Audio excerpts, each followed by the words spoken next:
خلیفہ مہدی ہے، اس لشکر میں جا کر بیعت کرو، ان میں اللہ کا خلیفہ مہدی ہے. اور نبی اکرم صلی اللہ علیہ وسلم نے اتنے سخت الفاظ استعمال کیے، اللہ ہمارے اوپر وہ وقت نہ لائے، برف کے اوپر بھی گھسٹ کر جانا پڑے تو جا کر اس سے بیعت کرنا، وہ اللہ کا خلیفہ مہدی ہوگا مشرق سے. پہلی بات. اب یہ کنفیوژن کہاں پہ آتی ہے؟ جو لوگ ہمیں کہتے ہیں نا آپ جو حدیثیں کوٹ کرو یہ ضعیف ہے، کمنٹس آتے ہیں. اول تو آپ صحیح حدیث کی روشنی میں امام المہدی کا پورا چیپٹر ایکسپلین کر کے بتا دیں. اول تو یہ ضعیف ہے نہیں، دوسری یہ بات حدیث یہ صحیح ہے ہے. کہ چلیں اگر آپ اس حد تک جا ہی رہے ہیں، ہمیں ضعیف کہہ رہے ہیں، تو پھر آپ بھی تو کچھ دلیل پیش کاؤنٹر کریں، دو نا، آپ دلائل پیش کریں اس کے برعکس. یہ پوائنٹ ہے. نہیں ہے دلیل صحیح حدیث سے آپ اپنے دلائل پیش کریں. اچھا میں سوری میں اس میں اسی میں ایڈ کر دیتا ہوں کہ ضعیف حدیث اگر ایک اسٹینڈ الون ہو تو تب بھی سمجھ میں آتا ہے. جب ایک ہی چیز کو اتنی ساری جو حدیثوں کا ریفرنس دیے ہیں ابھی فہد نے، وہ ایک ہی چیز پہ پوائنٹ کر رہے ہیں، بار بار کہہ رہے ہیں مشرق کی طرف سے یا مشرق کی. جب تواتر سے ضعیف حدیثیں ایک طرف اشارہ کرتی ہیں تو علماء فرماتے ہیں وہ حسن حدیث بن جاتی ہے. اس میں جو ہے اور پھر ایک کنفیوژن جو آتا ہے نا، دیکھیں میں ایک بات کلیئر کرتا چلوں، جو آج کل جتنے بھی علماء کرام ہیں دیوبند کے، وہ اکثر ایک ہی عالم صاحب ہیں، مفتی نظام الدین شامزر رحمہ اللہ، اللہ پاک ان کی قبر پہ کروڑوں رحمت نازل فرمائیں. ان کی کتاب کا حوالہ دیتے ہیں عقیدہ ظہور امام مہدی، فرماتے ہیں بس یہ پڑھ لینا. اس کتاب کے تیسرے چوتھے صفحے پر میں نے خود دیکھا ہے، یہ لکھا ہوا ہے کہ یہ جتنے بھی معاملات بتائے جا رہے ہیں، مفہوم بتا رہا ہوں، یہ علماء کی اپنی ذاتی رائے ہیں، اصل وہی ہونا ہے جو اللہ نے کرنا ہے، اور وہی ہو رہا ہے. دیکھیں یہ تو کسی کے عقل پہ بھی نہیں تھا نا کہ مہدی مشرق. میں ایک بات بتائیں، ہم لوگ جو یہاں سے حدیث ہم لوگ ڈسکس بھی کر چکے ہیں، 4286 ابھی 4082 ابن ماجہ میں لکھا ہوا ہے کہ مشرق والے جائیں گے عربوں کو قتل کرنے. کیوں؟ عرب کبھی بھی مہدی کو تسلیم نہیں کریں گے، اپنی حکومت نہیں چھوڑیں گے. بادشاہت ہے وہ، کیوں اپنی بادشاہت نہیں چھوڑیں گے؟ ان کے آپ حال دیکھ لیں، آج اللہ ہدایت دے دے. لیکن جس پیٹرن پہ وہ چل پڑے ہیں نا، یہ معاملات بہت خطرناک ہے. خیر دوسری بات، ایک بات جو 4082 ابن ماجہ کا حدیث ریفرنس ہم نے کوٹ کیا، اور 4286 جس میں لکھا ہوا ہے کہ ایک شخص بھاگے گا، اہل مدینہ سے ایک شخص بھاگے گا. یہ اہل مدینہ کب ہوئے ہیں؟ یہ اچھا یہ بھی اول یہ بھی ضعیف حدیث ہے، یہ بھی میں آپ کو بتا دوں. دوسری بات، یہ اہل مدینہ کب ہوئے ہیں؟ یہ بھی تو لکھا ہوا ہے حدیثوں میں کہ مشرق سے جو لشکر آ رہا ہے ان میں شامل ہو جانا، ان میں اللہ کا خلیفہ مہدی ہوگا. 4082 میں آسان لفظوں میں لکھا ہوا ہے، پڑھ بھی لیجیے گا کہ نبی اکرم صلی اللہ علیہ وسلم نے فرمایا میری نسل کو دربدری اور اخراج کا سامنا کرنا پڑے گا اس ملک سے. پہلی بات وطن سے. دوسری بات، مشرق سے جو لشکر آ رہا ہے ان میں اللہ کا خلیفہ مہدی ہے، تواتر سے حدیثیں کوٹ کی گئی ہیں. اب یہ جو حدیث ہے نا کہ ایک شخص بھاگے گا اہل مدینہ سے اس ڈر سے کہ مجھے لوگ خلیفہ نہ بنا دیں، یہ حدیث کوٹ کرتے ہیں، یہ بھی ضعیف ہے. پہلی بات. دوسرا، یہ اہل مدینہ تب ہوئے ہیں کہ جب مشرق والوں نے عربوں کو قتل کیا، اچھی چیز حکومتی نظام مانگا ہے، اس کے بعد مہدی وہیں پر مقیم ہو گئے. ورنہ یہ مشرق والوں کو کیسے پتہ چلا کہ اس بندے کو عہدہ دینا ہے؟ پہلے تو آپ. اور دوسری آرمی آ رہی ہے نا، دیکھیں ایک بندہ ہے، ایک شخص ہے. دیکھیں نبی صلی اللہ علیہ وسلم کی حدیث میں بہت کلیئر الفاظ ہیں کہ کالے نشان والے آ کے قتل کریں گے. دیکھیں کالے نشان والے قاسم بھائی کے جو ڈریمز ہیں انہوں نے بتا دیا 3000 کالے جنگی جہاز ہیں. یہ تو ہم اگر پورے ماڈرن ایرا کے حساب سے دیکھیں نا، جب بھی اللہ نے اپنی کوئی قدرت دکھائی، اپنے بندے کو بھیجا ہے یا کسی بھی اپنی کوئی ایسی نشانی اس انسان کو دے کے بھیجا ہے جو کہ اس وقت اللہ کا پیغام لے کر آیا تھا، وہ تو نبی تھے، بہت سارے نبی آئے، اب تو نبوت ختم ہو چکی ہے. لیکن جو امام المہدی ہیں اس کو اللہ نے اپنا خلیفہ کہا ہے، اس دنیا کے اوپر اپنا خلیفہ کہا ہے، اور پوری دنیا پہ اللہ کا نظام اس خلیفہ کے تھرو آخر میں بالکل قائم ہونا ہے.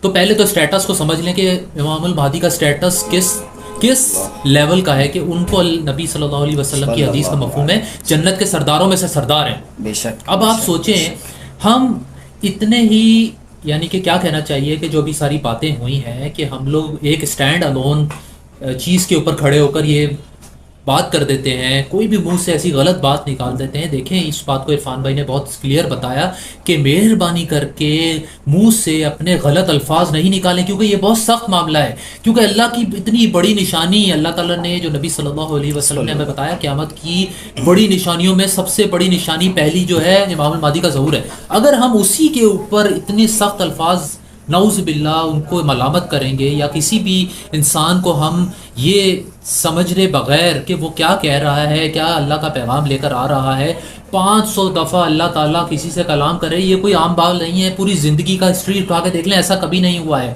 انبیاء کے علاوہ کی میں بات کر رہا ہوں. نبیوں کا اسٹیٹس تو کوئی بھی اس کو اس تک پہنچ نہیں سکتا، لیکن خلیفۃ اللہ جس کو اللہ نے اپنا کہا ہے اس ارض کے اوپر، اس کا اسٹیٹس بھی بہت بڑا ہے. سمجھے اس بات کو؟ بے شک. اور یہ بھی سوچیں نا کہ جو ہے بھائی نبوت کا سلسلہ ختم ہو چکا ہے. آخری نبی ہمارے پیارے نبی محمد صلی اللہ علیہ وسلم تھے. ان کے بعد کسی نبی نے نہیں آنا. نبوت کے بعد وہی کا سلسلہ بھی ختم.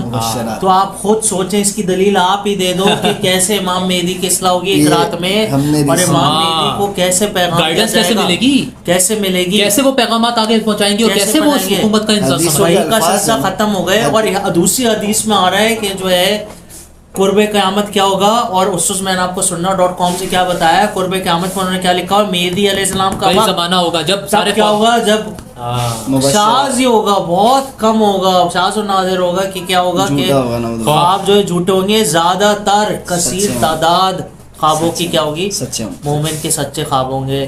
پھر یہ نبوت کا 40واں حصہ ہے خواب، بہت بڑی بات. پھر اس کے بعد مبشرات میں سے ہے. تو جو ہے خوشخبری کیسے پہنچائی جائے گی ان خوابوں کے ذریعے، یا تو اس شخص کے لیے خود یا کسی اور شخص کے لیے. اب آپ دیکھیں یہی بات عرفان بھائی، میں چاہوں گا فہد اس پہ آپ کی روشنی ڈالیں. میں صرف اس بات کو کنیکٹ کروں گا عرفان بھائی کی کہ کسی دیکھیں یہ اتنی امپورٹنٹ حدیث ہے، اس میں اتنے پیارے الفاظ ہمارے نبی صلی اللہ علیہ وسلم نے بتائے ہیں ہمیں، اتنی حکمت ہے اس میں کہ میں تو خواب دیکھ رہا ہوں، چلے میں تو خواب دیکھ رہا ہوں، میرے لیے خواب میرے لیے تو حجت ہو سکتا ہے، یہ سمجھ میں آ گیا. ٹھیک ہے، کسی کے لیے حجت نہیں ہے، سمجھ میں آ گئی. ٹھیک ہے، یہ بھی بہت بار لوگ بات کرتے ہیں. لیکن اب فہد بھائی ہیں، فہد بھائی کے لیے فہد بھائی ایک اپنا خواب دیکھتے ہیں. ٹھیک ہے، اب میں جو ہوں، میں کہیں پتہ نہیں کتنے میلوں کے فاصلے پہ رہ رہا ہوں، نہ میں ان کو کبھی دیکھا، نہ میں نے کبھی سنا، نہ میں نے کبھی جانا، اور زبان بھی ایک نہیں، زبان بھی ایک نہیں، اور مجھے خواب آ رہا ہے کہ اس بندے کو فالو کروں. تو میرے بھائیوں یہ کوئی عام بات نہیں ہے، مبشرات ہیں یہ.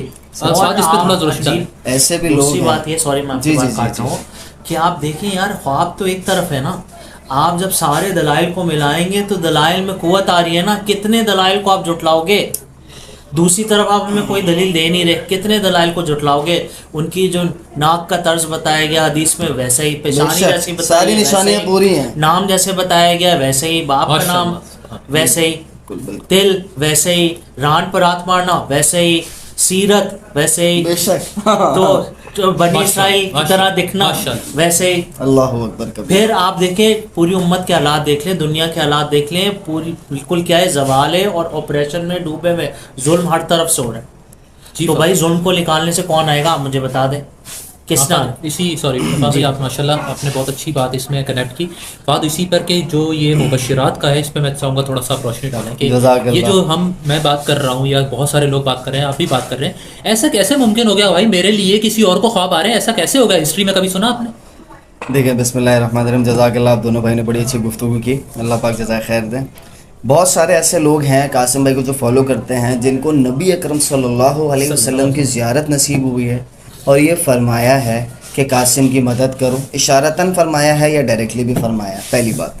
دوسرا، جیسے انہوں نے بڑی اچھی بات کی، الگ الگ زبان، الگ الگ رنگ، الگ الگ نسل، دنیا کے کونوں کونوں میں بیٹھے ہوئے ہیں، آج تک قاسم بھائی سے بظاہر ملے بھی نہیں، اور ان کی ویڈیوز آ رہی ہیں. یہ کوئی آسان معاملہ ہے؟ آپ مجھے ایک سیکنڈ، یہ ایسے بھی لوگ ہیں جنہوں نے پہلے خواب دیکھا قاسم بھائی کے بارے میں، اس کے بعد ویڈیوز میں پہچانا کہ یار یہ شخص کو تو ہم نے خواب میں دیکھا.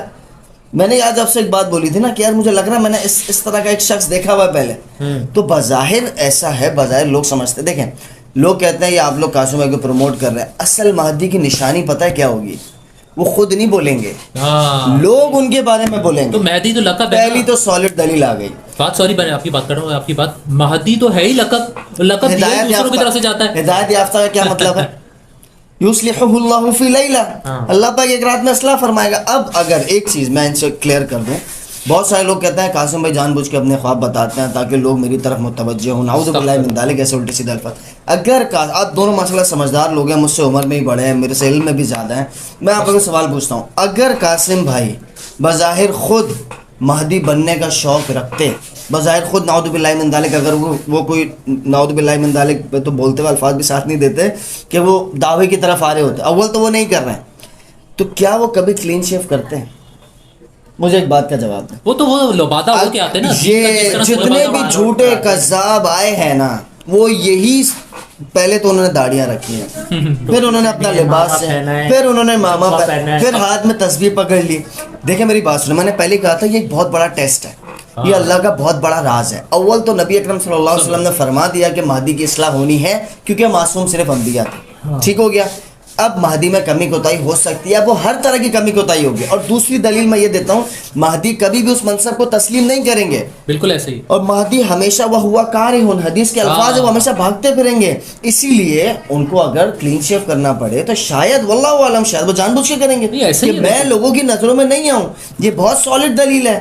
آپ مجھے ایک بات بتائیں، میں آپ اور ہم تینوں قاسم بھائی سے کنیکٹ بھی ہیں، ہم لوگ کی سلام دعا بھی ہوتی ہے. آج تک ہم تینوں کے سامنے قاسم بھائی نے کبھی مہدی ہونے کی بات کی ہے، دعویٰ ہونے کی؟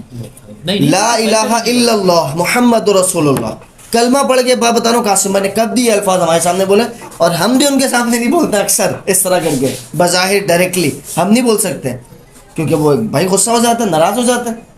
ان کو نہیں آنا اس منصب پہ، لیکن ہمیں جو کام دیا گیا ہمیں تو وہ کرنا ہے، ہمیں تو اللہ کا کام کرنا ہے. اور پہلا کام جو مہدی کریں گے، جو حدیث میں آتا ہے نا، پوری دنیا کو عدل و انصاف سے بھر دے گا جو ظلم و ستم سے بھری ہوئی تھی.